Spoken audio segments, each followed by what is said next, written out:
오늘 우리는 고린도전서 12장에 있는 한 부분을 읽었습니다. 이 말씀 굉장히 중요한 구절이고 또 은사장이라고 해서 우리 성령의 은사와 관련돼서 공부할 때마다 빠지지 않고 읽었던 그런 본문이기도 합니다. 특히 고린도전서 12장, 13장, 14장이 은사의 장인데 이 세 장의 중심에는 은사 중의 은사, 가장 큰 은사인 사랑장이 13장에 들어가 있습니다. 여러분, 이런 은사에 관한 이 장을 우리가 읽었습니다만은 조금 더 넓게 보았을 때 신약 성경 전체가 27권 아닙니까? 그 중에 복음서 4권과 사도행전과 요한계시록을 빼면 6권을 빼면 21권이라고 하는 전체 신약 성경의 상당한 부분을 차지하는 21권의 책이 하나로 묶어서 우리는 서신서라고 부릅니다. 이 서신서는 교회를 향하여 쓴 편지라는 것이지요. 교회와 관련된 교회의 본질, 교회에서 생활하는 모든 일들, 어떤 문제를 갈등을 해결할 수 있는 하나님의 지혜와 주님의 교훈이 서신서에 기록되어 있고요. 그 중에 우리가 읽은 이 본문은 그 문제를 해결하기에 참으로 중요하게 여겨야 되는 여러 가지나 지체는 여러 가지나 몸은 하나라고 하는 이 메시지를 발견하게 되는 것입니다. 일반적으로 어떤 실체를 설명하려면 가장 먼저 개념을 정의를 하지요. 그리고 논리적이고 체계적인 구조를 보여주고 그리고 마지막으로 어떤 생활에 적응을 하기 시작을 합니다. 많은 분들이 우리가 산수만 셈만 좀 헤아리면 사는데 지장이 없지 굳이 수학이라고는 학문을 해야 되나 라고 생각을 하는데요. 수학을 잘하는 사람들 또한 수학에 재미를 붙인 사람들의 얘기를 들어보면은 수학만큼 합리적이고 논리적이고 과학적이고 삶에 적용하는 데 유익한 학문이 없다라고 말합니다. 우리 모두는 동의하지 못하겠지만 말이지요. 왜냐하면 수학을 우리가 배울 때에 정의를, 그 개념을 이해해야 되는데 대부분의 경우 학생들이나 우리도 마찬가지지요. 개념 이해를 잘하지 못하다 보니 재미를 느끼지 못하게 됩니다. 그 개념을 잘 이해했다는 것은 여러 가지 문제를 풀어가면서 체계를 세우고 공식을 암기하고 대비시키고 적용하는 그러한 아주 장시간의 수고를 해야 되는 것입니다. 근데 여러분, 이러한 수고를 한 사람은 단순히 셈을 하기 위한 산수가 아니라 그 사람의 사고와 세상을 바라보고 사람들과의 관계에서 어떻게 대처할 것인지에 대한 가장 중요한 부분들을 이러한 학문의 연마의 시간을 통하여 배우게 된다라는 것이지요. 간혹 우리가 아이들에게 문과 이과를 나눌 때 너는 수학을 잘 못하니 나는 문과 가야지. 그건 잘못된 판단이고 잘못된 결정이라는 것이지요. 수학을 잘하나 못하는 것이 아니라 모든 사람들이 기본적으로 개념을 이해를 하고 그 개념을 이해한 것을 논리적인 체계화시키기 위하여 연습을 하고 그리고 지나갈 때에 우리의 삶에 있어서 윤활유와 같은 역할을 하게 된다라는 것입니다. 오늘 성경도 마찬가지입니다. 교회가 어떠한가? 교회를 생활하는 모든 그리스도인들의 삶이 어떠해야 되는가를 우리가 곰곰이 생각해 보면은 교회에 대한 개념을 정의하는 것도 중요하지만 논리적으로 체계화시키는 것도 또한 중요하지만은 우리가 이해하고 정의 내리고 그리고 배운 것들을 삶을 통하여서 실제로 몸으로 부딪혀야 된다는 것입니다. 고린도 교회는 참으로 탁월한 은사들이 많이 나타나고 당시에 소위 말하는 부흥하는 괄목할 만큼 성장을 보여주는 교회였지만은 어느 교회들보다도 더 심각한 문제들이 많았던 교회였습니다. 오늘 우리 신약 성경에는 2개의 서신만 있습니다만 이보다 더 많은 숫자의 서신들을 고린도 교회에 보냈다라고 합니다. 이 고린도 교회가 이처럼 부흥하고 발전하고 사람들에게 칭찬받을 만한 외적인 성장과 양적인 성장이 있었던 교회임에 틀림없는데 왜 이렇게 많은 문제들이 생겼을까? 그 문제를 해결하는 과정을 통하여 진정한 교회가 무엇인지, 교회 안에 살고 있는, 교회를 구성하고 있는 그리스도인들이 어떠한 마음가짐과 가치관을 가지고 이 세상에서 살아야 되는지를 가르쳐주고 있는 것입니다.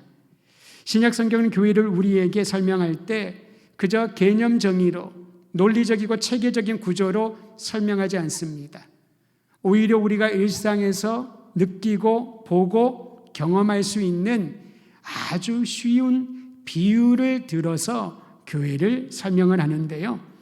이 교회를 설명하고 할 때에 성경이 주로 묘사하고 있는 교회의 핵심은 기계적이고 조직적이고 시스템이 구비되어 있는 그런 공동체가 아니라 유기적인 연합체를 비유로 들어 설명하고 있습니다. 유기적이라고 하는 것은 관계가 있다, 서로 연결되어 있다라는 말이고요. 또 중요한 유기적이라는 의미는 생명력이 있다, 살아있어 움직이는 것이 유기적인 공동체라는 것입니다. 여러분, 에베소서에 보면은 교회를 설명을 하면서 부부관계로 비유를 듭니다. 서로 다른 남녀가 만나서 사랑을 하게 되고 한 몸이 되고 가정을 이루고 자녀를 얻게 되고 또한 그 가정을 통하여서 또 다른 가정들이 합쳐지면서 한 공동체와 사회와 국가가 이루어지는 이러한 비유를 얘기하고 있지요. 서로 연결되어 있다는 것, 그리고 생명력이 있다는 것이 유기적인 연합체로서의 교회의 비유인 것이지요. 유기적이란 말은 생명력이 있다는 말입니다. 그리고 본래부터 자연스럽게 연결되어 있다라는 것이 유기적이라는 것입니다. 억지로 조립한 것이 아니라는 거지요. 여러분 어릴 때 요즘 아이들은 하는지 모르겠습니다만은 놀 수 있는 장난감이 많이 없을 때에 이 조그만 박스 안에 플라스틱으로 만든 그런 장난감을 조립형 장난감을 한번 만들어 보신 적 있을 겁니다. 남자아이들은 로봇 만드는 걸 좋아하는데요. 자그마니지만 칼로 다 잘라서 끝을 부드럽게 하고 연결을 해가지고 로봇을 만들고 자동차를 조립을 하고 얼마나 신나는지 모릅니다. 그렇게 정성껏 만들어 놓은 로봇이나 자동차를 잠시 바닥에 놔뒀는데 지나가던 동생이 그걸 모르고 밟아버리면 그때는 끔찍한 일들이 일어나죠. 소리를 지르며 싸우고 난리가 나지 않습니까? 그렇게 정성을 다하여서 자동차란 모양을 만들고 로봇이란 모양을 만들고 조금 발전하면 거기에 모터 같은 걸 달아가지고요 자동으로 움직일 수 있도록 태엽을 만들어서 뒤로 갔다 앞으로 움직일 수 있도록 그런 장난감을 조립 장난감을 만들어 본 적이 있을 것입니다. 근데 문제는 여러분 조그만한 충격에도 이 조립식 장난감은 부서진다는 것이지요. 각각의 조각들이 있어서 그것을 잘 연결하여서 하나의 모양을 몸체를 만들었지만은 그러나 충격에는 다 부서져 버리는 것입니다. 오늘날 우리가 생각하고 경험하는 교회가 이런 것이 아닐까 싶습니다. 각기 다른 사람들의 조각들을 다 모아서 억지로 손이 되고 발이 되게 하고 팔이 되게 하고 몸통이 되게 해서 하나의 그럴싸한 몸을 만들어 놨는데 조그마한 충격에도 마치 조립식 로봇이나 자동차가 그냥 부서지는 것처럼 모양이 변형되는 것처럼 우리가 몸의 형체를 가졌지만은 그렇게 힘없이 무너지거나 부서지지는 않는가? 그리스도의 몸인 교회를 다시 한번 생각해 보아야 될 것입니다. 그런데 여러분 유기적인 몸, 유기적인 연합체라고 하는 것은 이렇게 각기 다른 조각들을 붙여 모아서 본드를 바르고 하나의 모양을 만들었다는 것이 아닙니다. 억지로 앞으로 가게 하기 위하여 동력을 집어넣고 그리고 움직이기 애쓴다는 것이 아니라는 거지요. 유기적인 연합체라는 것은 본래 처음부터 하나였다라는 것입니다. 여러분 창세기에 보면 하나님이 만물을 창조하시되 사람을 창조하시는 장면이 너무 놀랍지 않습니까? 하나님이 사람을 흙으로 만드시고 거기에 생기를 불어넣으시니 생명이 되었다, 생명체가 되었다라고 말합니다. 다른 모든 것들을 말씀으로 하나님께서 창조하셨는데 사람을 창조할 때는 다른 방법을 쓰셨습니다. 하나님의 생기를 불어넣은 겁니다. 그리고 하나님의 형상을 따라 사람을 만드시고 그 사람을 보시고 모든 만물을 보시고 주님께서 한 줄 평가를 하셨습니다. 보시기에 심히 좋았더라. 이것이 바로 교회를 향한 하나님의 생각이요 주님의 마음인 줄 압니다. 우리가 다양한 사람들이 노력하고 양보하고 이해하려고 하고 애쓰려고 해서 하나의 몸이 된다는 것이 아닙니다. 서로 교제하고 헌신하고 오랜 시간을 보내고 함께 일하다가 미운 정 고운 정이 다 들어서 하나의 몸이 될 수 있는 게 아니라는 거지요. 여러분 다 경험하지 않습니까? 하나인 줄 알았는데 조그만 우리 마음 가운데 서운함이 찾아와도 조그만 상처를 입어도 우리는 그 팔을 잘라버리고 그 공동체를 떠나지 않습니까? 하나 된다는 것을 마을 목청이 터져라 외쳤지만은 그러나 스스로 그 하나됨을 포기하고 낙담하지 않는가라는 말입니다. 그런데 교회는 사람의 노력으로 우리의 애씀으로 다른 이들을 연결하여 하나의 연합체로 만든 것이 아닙니다. 세상은 그러합니다. 똑같은 유니폼을 입히고 똑같은 구호를 외치게 하고 똑같은 방향을 지시해주고 그 일을 위하여 밀어붙이면은 마치 하나가 된 것처럼 착각할 때가 있지요.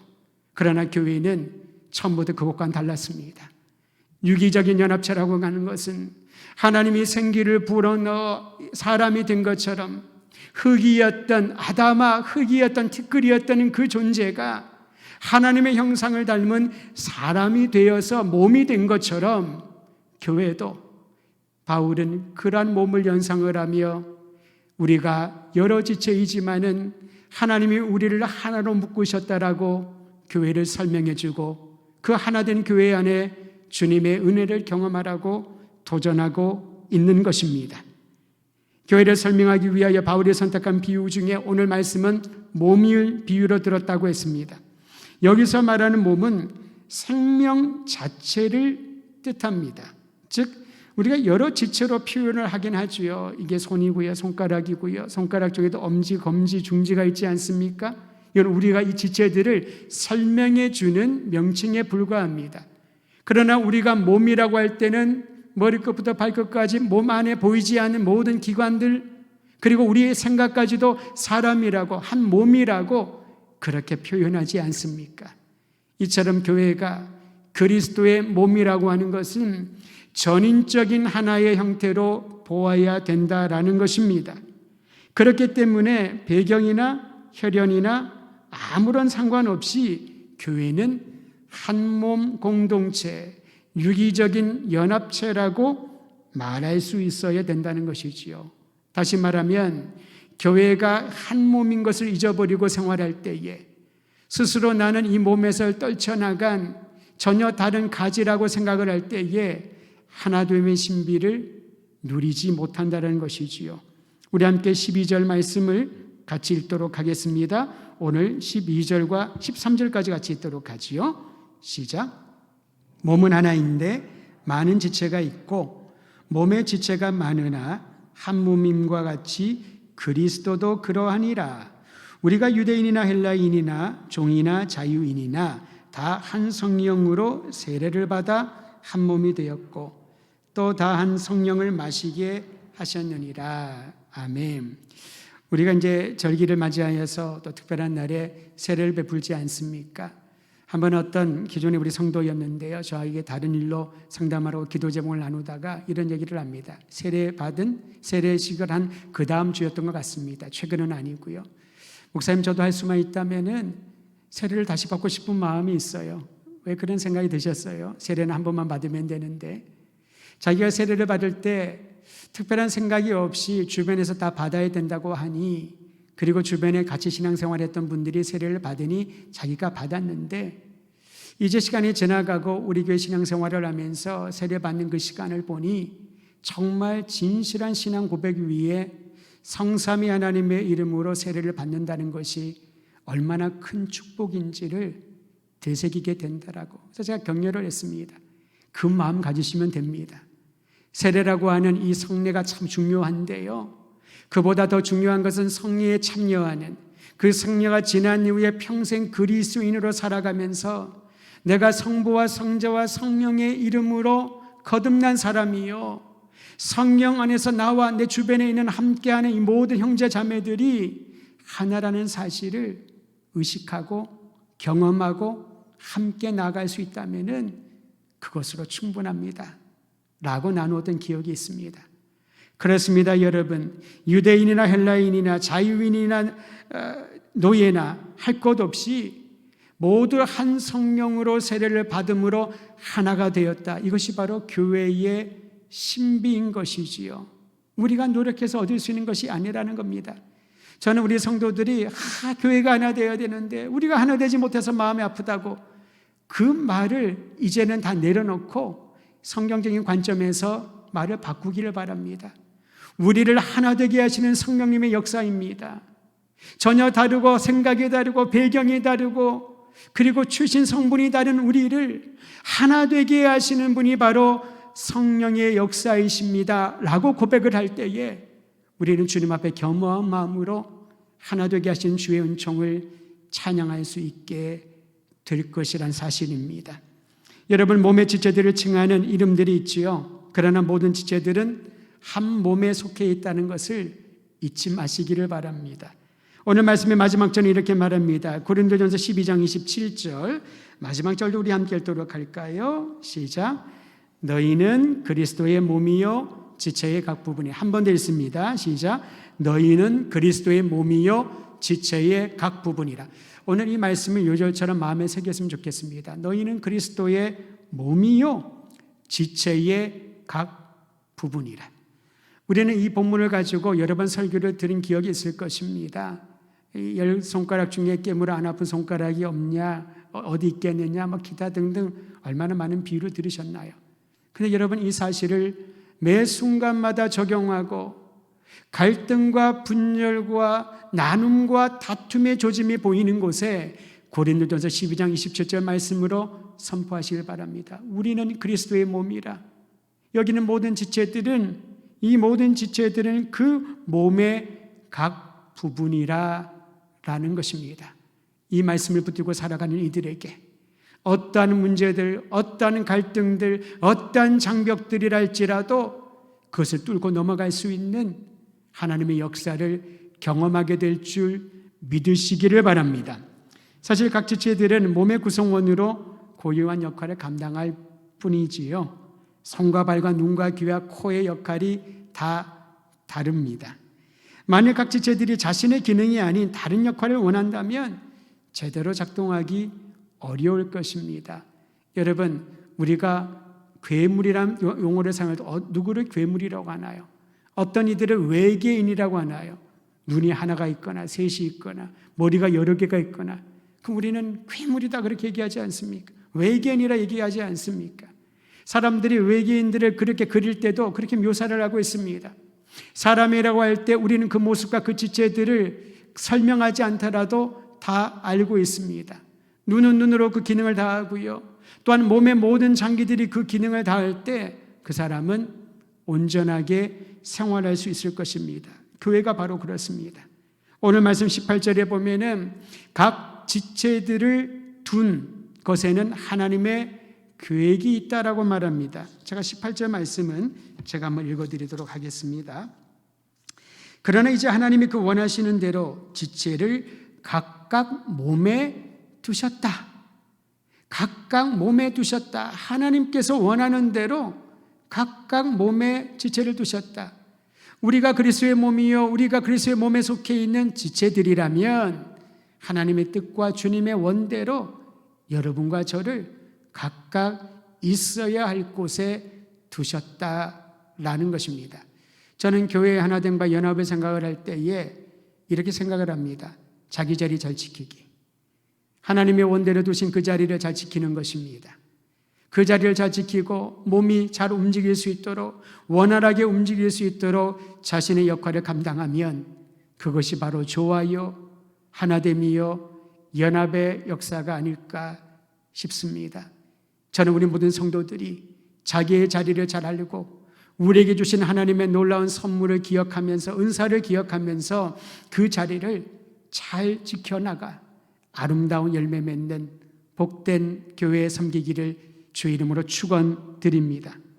교회가 그리스도의 몸이라면 지체된 우리들이 서로를 향하여 어떻게 자신의 역할을 감당해야 될까? 오늘 말씀을 통하여 몇 가지를 한번 정리해 보려고 합니다. 첫째는 무엇보다도 몸에 속한 각 지체들을 소중하게 여겨야 됩니다. 내가 어떤 지체로 어떤 자리에 있든지 그것을 소중히 여기고 다른 이들을 소중히 여겨야 합니다. 내 관점에 약하고 불필요하다고 해서 무시하면 안 된다는 겁니다. 왜냐하면 하나님이 이 사람을 어떻게 보시는가, 하나님이 나를 어떻게 보시는가, 이것이 여러분 불변의 진리요 가장 중요한 것입니다. 사람이 나를 어떻게 보는가 물론 중요하지요. 그런데 그 사람이 보는 눈은 상황에 따라 달라집니다. 상황에 따라 달라집니다. 많은 사랑을 쏟아부었는데 그 사랑을 먹고 그가 자라나지 않고 변하지 않는다면 얼마나 고통스러울까요? 내가 쏜 열정이 있는데 그 열정에 반비례되는 반응들이 나타날 때 얼마나 고통스러울까라는 것입니다. 제가 오래전에 이 얘기를 나눈 적이 있는데 여러분 기억하시는지 모르겠습니다. 수년 전에 제가 한 분을 신방하려고 전에 있는 교회 분이었는데요, 너무나도 위독하셔서 아산병원에 제가 간 적이 있었습니다. 가는 길에 급히 시간이 없어가지고 택시를 타고 가는데 타자마자 택시기사가 저한테 이렇게 묻습니다. 혹시 뭐 하는 분이셔요? 저는 아산병원 가주세요라고 한마디밖에 안 했을 텐데, 그래서 제가 왜 물으시나요? 그랬더니 혹시 목사님 아니셔요? 제가 그렇게 보였나 봅니다. 그래서 제가 웃으면서 그렇게 보이셨나 봤죠? 맞습니다. 병원에 신방 가시나 봐요. 그래서 예 그렇습니다 했더니 이 기사분이 그 짧은 시간, 강변역에서 아산역까지는 아주 짧은 시간인데 질문을 이렇게 많이 하셔요. 어떤 질문을 했냐면은 목회하면서 언제가 가장 보람 있으세요? 굉장히 근본적이고 중요하지만은 처음 보는 사람 사이에서 대화하기 힘든 그런 질문을 합니다. 목회하시면서 언제가 가장 보람 있으세요? 그때 제가 대충 이런저런 얘기를 하고 금방 내렸습니다만은 그 질문이 순간순간 떠오릅니다. 하나님이 나를 목회의 자리로 불러주시고 이 귀하고 거룩한 사역을 맡겨주셨는데 누군가 질문하는 것처럼 만약에 보람이 있다면 무엇일까? 물론 보람을 찾아서 목회 사역하라는 것은 아니지만은 그러한 질문에 대해서 나는 어떻게 답변할 수 있을 것인가를 가끔씩 생각하게 됩니다. 근데 분명한 것은 보람이 어떤 것은 나중의 일이지만은 분명한 것은 내가 한눈 팔지 않고 주님 바라보면서 교회를 섬기고 성도들을 섬기고 목양하고 돌보고 애쓰고 애쓰는데 가장 힘들 때가 어떤 때였나 생각해 봤더니 그 쏟음만큼 그 열정만큼 내가 기대하는 만큼 어떤 결과가 나오지 않았을 때, 이거는 목회자뿐만 아니겠죠. 모든 분들이 동일할 것입니다. 사업을 하든지 공부를 하든지 어떤 일을 하든지 내가 열정을 쏟고 사람의 눈과 사람의 귀를 의지하지 아니하고 최선을 다했는데 거기에 합당한 열매와 그러한 결과가 열매가 맺혀지지 않을 때 힘이 빠지고 지치지 않을까 싶은 것이지요. 그때 우리 주님을 바라봅니다. 주님은 얼마나 인간적으로 실망스러웠을까? 저의 생각입니다. 3년 동안 선택해서 12명을 선택과 집중을 하셔가지고 훈련시키셨는데 3년 동안 주님이 그들과 모든 시간을 보내면서 천국 비유를 가르쳐 주시고 그 비유를 설명해 주시고 그들에게 하늘의 능력을 주셔서 귀신을 쫓아내고 병자를 고치고 하나님 나라의 백성으로서 제자의 사명을 감당할 수 있도록 주님이 훈련시켜 주셨는데 가장 완벽한 순간, 구원의 절정의 그 순간, 십자가를 짊어져야 할 그 순간에 그렇게 애정과 사랑과 노력을 쏟았던 제자들은 다 도망가지 않았습니까? 그 중에 한 명은 배신까지 했습니다. 인간적으로 우리 주님의 마음이 얼마나 낙담이 됐을까? 이제 성경 어디를 보더라도 주님이 낙담했다는 그런 구절을 찾아볼 수 없습니다. 왜냐하면 그 길은 주님이 가셔야만 했던 길이고 십자가에 달려 죽으시기 위하여 그분이 이 땅에 오셨고 비록 우리와 동일한 육체를 가지신 분이기 때문에 그 십자가의 고통을 너무나도 잘 아셨기 때문에 할 수만 있다면 이 잔을 옮겨주시면 좋겠습니다라고 주님이 기도하셨지만 오히려 그 기도를 통하여 골고다의 길 십자가는 예수님이 반드시 짊어져야 될 구원의 절정이었기에 예수님은 사람들의 평가, 반응, 제자들에 대한 여러 가지 것들에 대하여 낙담하지 아니하고 홀로 그 길을 걸어가셨습니다.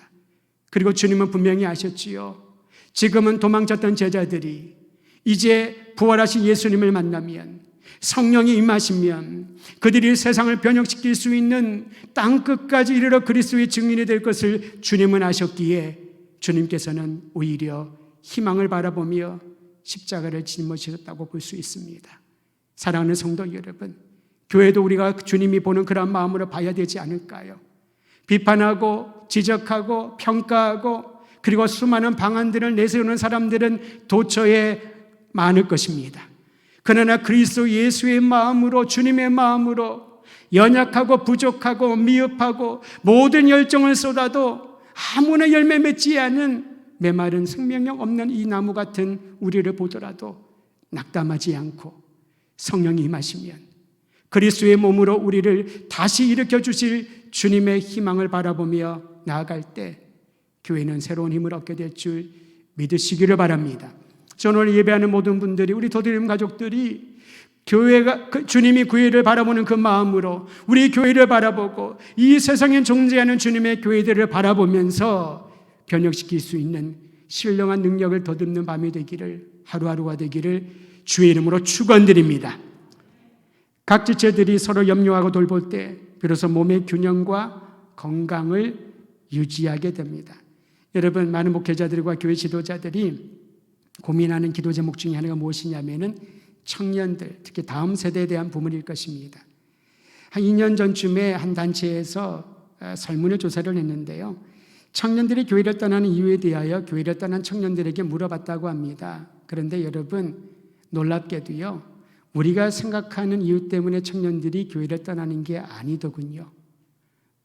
그들이 떠나는 가장 많은 이유 중에 53.6% 정도 되는 것이 교회 내에 있는 존재하는 배타적이고 불편한 관계 때문에 교회를 떠난답니다.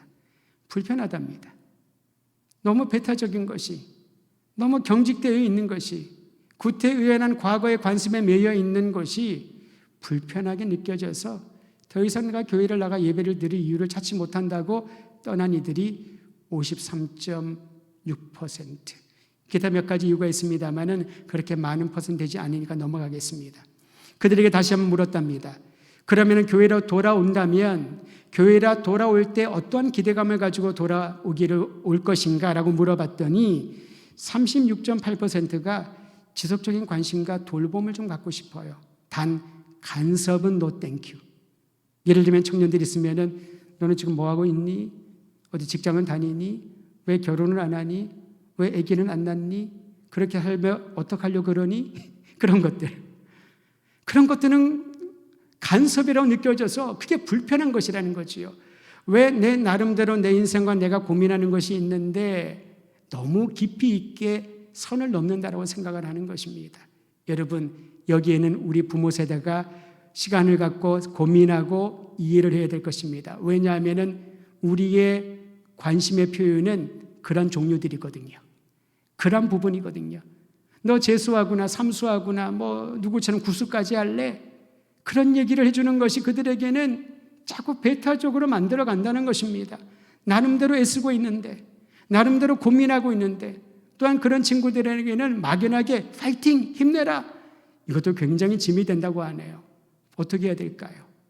잠잠하지만, 없는 것처럼 보이지만 끊임없는 돌봄과 관심을 느낄 수 있도록. 왜냐하면 사람은 마음으로 알거든요. 이 사람이 나를 관심 두고 있는지, 나를 사랑하고 있는지, 나를 조정하고 나를 어떻게 살려고 가르치려고 하는지와 그건 알 수 있다는 것이죠. 교회로 돌아간다면 좀 돌봄을 받고 싶습니다. 진정한 사랑을 느끼고 싶습니다. 36.8%. 그리고 언행일치와 솔선수범을 보고 싶습니다. 교회가 만약에 그렇게 변화된다면 저는 돌아가겠습니다. 29.9%. 이 두 가지만 하더라도 무려 67%가 반응을 합니다. 내가 교회로 돌아간다면 교회가 나를 돌봐주고 교회 다니는 모든 사람들이 말과 행동이 동일하고 솔선수범해 주었으면 좋겠습니다. 우리에게 너 이거 해라 저거 해라 시키지 않았으면 좋겠습니다. 우리도 알아서 할 텐데 우리가 알아서 하지 않는 것처럼 보이더라도 좀 기다려줬으면 좋겠습니다. 이게 그들의 반응입니다. 우리가 기대하는 것은 영적이고 본질적이고 신학적인 그런 부분이라고 상상할 텐데요. 오히려 우리의 청년들은 그렇지 않고 일상에서 그저 그들이 편안하고 안정을 느낄 수 있는 그러한 영적인 분위기를 기대하고 교회를 그렇게 생각하고 있다는 것입니다. 사랑하는 성도 여러분, 우리가 서로를 돌본다는 것이 무엇을 의미할까요? 결코 쉬운 일은 아닐 것입니다. 왜냐하면 이 돌봄은 지속적이어야 되니까요. 요즘도 제가 어머니랑 통화를 하다 보면 어머니가 저한테 그런 얘기를 합니다. 발순이 되셨는데요, 지금도 감기 조심해라, 날씨가 춥다, 운전할 때 조심해서 다녀라, 아직도 그런 염려를 하십니다. 그게 자녀에 대한 부모의 마음 아닐까요? 저는 그 마음이 무엇인지 알기 때문에 그것을 듣는 것이 좋습니다. 돌봄에 대한 다른 표현일 뿐이지요. 저는 우리 교회 공동체가 서로를 향하여 이런 아름다운 돌봄이 자연스럽게 스며들어서 우리의 자녀들이 교회에 들어올 때마다, 성도들을 만날 때마다 아무 말 하지 않더라도 그 얼굴만 보는 것만으로 위로받고 용기를 얻게 되기를 간절히 소망하는 것입니다. 또한 세 번째로 우리는 내주하시는 성령의 역사에 민감해야 되는데요, 특히 아까 보았던 것처럼 하나님의 뜻대로 각 사람에게 지체들을 두셨다고 했는데요, 은사도 동일합니다. 하나님 우리에게 다 은사를 주셨지요. 그 은사는 성도들을 위로하고 교회를 섬기고 공동체의 덕을 세우기 위하여 은사를 주셨습니다. 세상을 변혁시키는 일에 봉사하라고 우리에게 은사를 주셨습니다. 은사는 결코 비교해서는 안 됩니다. 나에게 주신 은사가 있음을 알고 그 은사를 땅에 묻지 말고 그 은사를 활용할 때 착하고 충성된 종임을 우리는 알게 될 것입니다. 그 은사가 1달란트일지라도 저는 2달란트, 5달란트에 관심이 없습니다. 저에게 주신 1달란트가 분명히 있을 것인데 혹여나 그 은사를 창롱에 숨겨두지는 않는지, 그 은사를 내가 모르고 활용하지 않는 것은 아닌지, 그 은사가 빛나기를 원하고 그를 통하여 주님의 영광을 드러내기를 간절히 소원합니다. 다른 사람의 은사에 관심을 꺼버리십시오. 가는 우리는 이런 얘기를 합니다. 야, 저 일은 내가 아니라 저 집사님이 하시면 참 잘할 텐데. 그래서 그분을 자꾸 밀어넣습니다. 근데 참 신기하게도 여러분, 그저 예스맨이라고 하죠. 한 가지를 충실하게 하는 사람은 또 다른 일도 일복에 터졌다고 하나요? 근데 그럴 땐 저는 항상 좀 경계를 하고 주의를 합니다. 왜냐하면 그러다가 사람에는 한계가 있잖아요. 번아웃 되어버립니다. 소진되어 버리는 것이지요. 서로를 돌본다고 하는 것은 그 사람의 은사만큼 주님을 섬기고 공동체와 사회에 덕을 끼칠 수 있도록 기회를 주는 것이고 보호해 주는 것입니다. 그래서 저는 교회 섬길 때 어떤 청년이 너무 열심히 한다고 그 사람에게 일을 다 몰아줄 때에 오히려 저는 그것을 제한해야 된다고 봅니다. 한 가지만이라도 성실하게 할 수 있도록, 할 수 있다면 한 가지 더, 그것을 우리 교회 공동체가 돌봐주고 행해줘야 된다는 것이지요. 그러기 위해서는 나에게 주신 은사가 1달란트가 무엇인지를 파악하고 그 일에 충성을 다해야 할 것입니다. 이제 말씀을 마무리하려고 합니다. 몸이 성장하면서 여러 지체들도 균형 있게 성장하듯이 교회는 생명력 있게 육체적으로 정서적으로 영적으로 성장하는 유기적인 몸임을 잊지 마십시다. 여러분, 우리는 여기에 관심 있지 않습니까? 어떻게 해야 교회가 성장할 수 있을까? 그래서 저는 관심의 초점을 바꾸면 좋겠습니다. 우리가 정말 건강한 몸으로서의 교회인가? 왜냐하면 건강한 몸은 성장하게 되어 있습니다. 건강한 정서와 건강한 정신을 가지고 있는 사람은 육체는 조금 쇠약해질지라도 그의 영과 그의 정서는 가면 갈수록 깊어지고 성숙해지는 것입니다. 우리 어른들이 그런 얘기를 많이 합니다. 목사님, 나이가 들면 해야 될 게 있습니다. 저는 아직까지 나이가 드는 중인가 잘 모르잖아요. 어떤 걸 해야 되나요? 장로님, 그랬더니 하신 말씀이 나이가 들면은 입을 닫고 지갑을 열어야 된답니다. 그리고 막 웃었었는데요. 여러분 다 알고 있는 얘기 아닙니까? 그것은 무엇입니까? 말로 가르치지 말고 꼭 지갑을 연다는 것은 용돈을 주라는 것이 아니라요, 무엇인가를 나눌 수 있는, 그것이 기술이든 따뜻함이든 어떤 용돈이든 무엇이든지 무엇이거나 나눌 수 있는, 그래야 젊은이들이, 우리의 후대들이 그분을 만나면, 그분에게로 가면 내가 뭐라도 도전을 받을 수가 있고 무엇이라도 내 마음의 위로를 받을 수 있다는, 저는 그렇게 이해를 했습니다. 여러분은 그렇습니다. 육체는 약해질지라도 우리의 영이, 우리의 내면이 성숙해질 때 사람들이 모여들고 그 모임을 통하여서 격려받고 위로받고 다시 세상을 향하여 투쟁할 수 있는 그런 용기를, 힘을 얻지 않겠습니까? 저는 그렇게 아름답게 나이 들어가는, 그렇게 아름답게 성숙해지는 우리 교회가 되기를 간절히 소망하는 것입니다. 생명력이 있는 건강한 몸은 자연스럽게 성장하게 되어 있습니다. 그러기에 우리는 이제 관심의 초점을 바꾸기를 원합니다. 우리 교회가 정말로 건강한 그리스도의 몸인가? 내가 건강한 그리스도의 몸의 지체로 오늘 이 자리에 있는가? 만약에 그렇지 않다면 그 약한 부분을 우리 주의 성령께서 만져주시고 회복시켜 주시고 다시 용기와 힘을 도와여 주실 때 그 역할을 감당하게 될 것입니다. 자연스럽게 성장하는 건강한 몸을 유지하려면 몇 가지 실천사항이 있습니다. 첫째는 몸에 필요한 영양분을 지속적으로 공급받아야 됩니다. 일용할 양식인 말씀을 섭취해야 된다라는 것이지요. 여러분, 예수님이 신명기의 말씀을 인용한 그 말을 잊지 마시기를 바랍니다. 사람이 빵으로만 살 것이 아니요 떡으로만 살 것이 아니요 하나님의 말씀으로 살 것이니라. 근데 우리는 빵에 관심이 많이 있습니다. 뭘 교회에서 주나? 나는 뭘 얻을 것인가? 저 사람들이 나에게 어떤 상을 주는가? 거기에 관심이 있지 않는지. 물론 그것도 중요합니다. 그런데 하나님이 주신 일용할 양식인 말씀으로 우리가 채워지지 않는다면은 다른 것들은 필요가 없겠지요. 두 번째는 우리의 영적인 호흡과 맥박이 정상 수치를 유지할 수 있도록 애써야 됩니다. 호흡이 불규칙하거나 맥박이 불규칙하면 몸에 이상이 왔다는 거 아닐까요? 이게 바로 기도의 삶입니다. 영적인 양식인, 일용할 양식인 말씀을 섭취할 뿐만 아니라 우리의 호흡과 맥박을 수시로 체크해야 됩니다.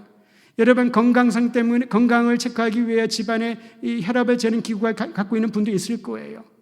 매일 아침마다 혈당을 수치를 체크하는 그런 분들도 분명히 있을 것입니다. 그런데 우리는 영적인 호흡을, 맥박을, 영적인 혈당 수치를 체크하지 않고 그냥 살아갑니다. 영적인 맥박을 유지할 수 있도록 개인의 기도와 공동체의 기도가 살아나기를 간절히 소망합니다. 세 번째로 규칙적으로 적절한 운동을 하고 근력과 혈액순환에 도움을 줄 수 있어야 됩니다. 운동이 그런 도움을 주지요. 섬김과 봉사입니다. 여러분, 섬김과 봉사는 참 놀랍게도요, 분명히 육체적으로 힘든데 하면 할수록 내면의 기쁨과 감사가 흘러넘칩니다. 이거는 경험하지 않으면 알 수가 없지요. 넷째로 견고한 관계 형성을 위해 정서적이고 심리적인 건강을 유지해야 되는데요, 이것이 바로 교제입니다. 우리가 목장 활동을 하면서 목동들에게 제가 항상 부탁드리는 게 그겁니다. 지금은 꼭 만나서, 예전엔 구역 예배를 안 드려도 괜찮다고 제가 격려를 합니다. 다른 부담을 갖지 마십시오. 하지만 누군가가 기억하고 누군가가 돌보고 누군가가 당신을 위하여 뒤에 서 있다는 것을 알 수 있도록 계속 연결하고 격려해 주는 것입니다. 근데 상대방이 고마워하면 얼마나 좋을까요? 그런데 고마워하지 않는 사람도 있을 것입니다. 귀찮아하는 사람들도 있을 것입니다. 그럼에도 불구하고 그들에게 누군가가 필요하다는 것, 이것이 바로 교제 아닐까 싶습니다. 교제는 삶에 참여하는 것이지요. 그의 삶에 내가 100만 분의 1이라도 손을 대고 있는 것이고, 나의 삶에 그가 연결할 수 있도록 지속적인 연결을 하는 것, 이것이 아름다운 교제인 것입니다. 마지막 다섯 번째로 가치 있는 일을 행함으로 삶의 활력을 갖게 합니다. 여러분, 교회가 생명력 있게 움직일 때가 언제인 줄 아세요? 복음의 증인으로 살아갈 때에. 증인이라고 하는 말은 위트니스라고 하는데요, 헬라어로 말하면은 순교라고 하는, 마터라고 하는 그런 뜻이 포함되어 있습니다. 생의 활력을 누리기 위하여서 우리의 어떤 것을 헌신하는 것입니다. 잃어버린 영혼을 향한 복음의 마음을 품고 살아가는 것. 저는 우리 더드림교회 성도들이 여러 지체이나 우리를 한 몸으로 묶어주신 하나님의 은혜를 기억하면서 날마다 건강한 몸으로, 그리고 성장하는 몸으로 활력 있는 생명체로서 날마다 성장하기를 우리 주의 이름으로 축원드립니다.